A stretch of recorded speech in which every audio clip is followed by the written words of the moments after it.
I don't want peace. I want problems always. Africa, come. I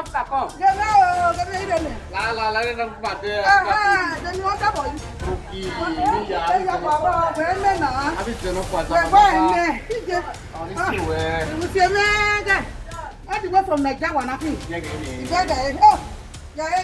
carry Nigeria go. Hey, yaro. Mama Nigeria there. Mama there we go. Eh, gina no agba. To ti ewo wa no. Okay, owa to ti ero. You guy na, to ti ero ya. Chop one, chop two. Eh, you go la wa.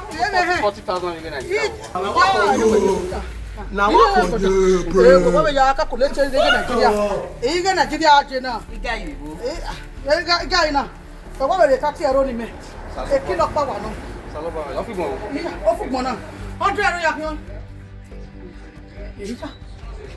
Odogbe de mi, mo me kile. Ya. Ekile ro. Wa mo gbe nu ya de kile ya fi ore. Na mai wo lo won. Wa ro. Na mai wo lo ni wa ro. Just remember Africa. Ah, when we had you now. Even right. When we had you.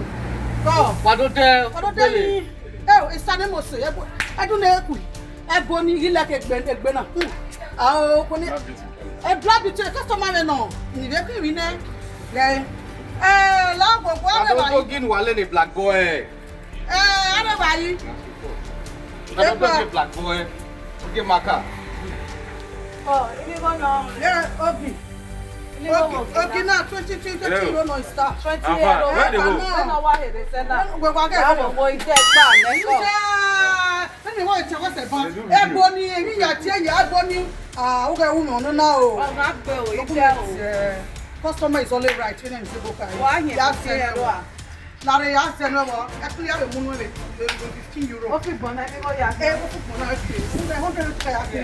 Mo ye 70 euro mi le ya. Customer is only right. 70 euro ko lo gbe na. Ai ni go e mo ni ta na ta. What too much? It's troppo. Ma è troppo costa troppo. Oh. Madam. Pulete mi. Wa filo me mi fu na mi ege. Ni go ya de. Ma che cos'è questo? What's this? We ko ka za questo we iti na. We mari guy na wo wa. No, I don't need this. No. Uriana. And this You know you can back on the way. What's this? What is this? What's this? No go there. It's only wo. It's only wo. Oyiwo. No, I don't need No this. go there tell guy pele bonu. No. What is this? What's this? Ayaku.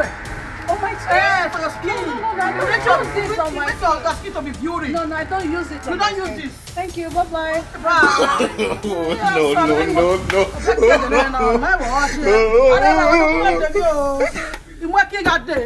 From Nigeria to Villa Valley.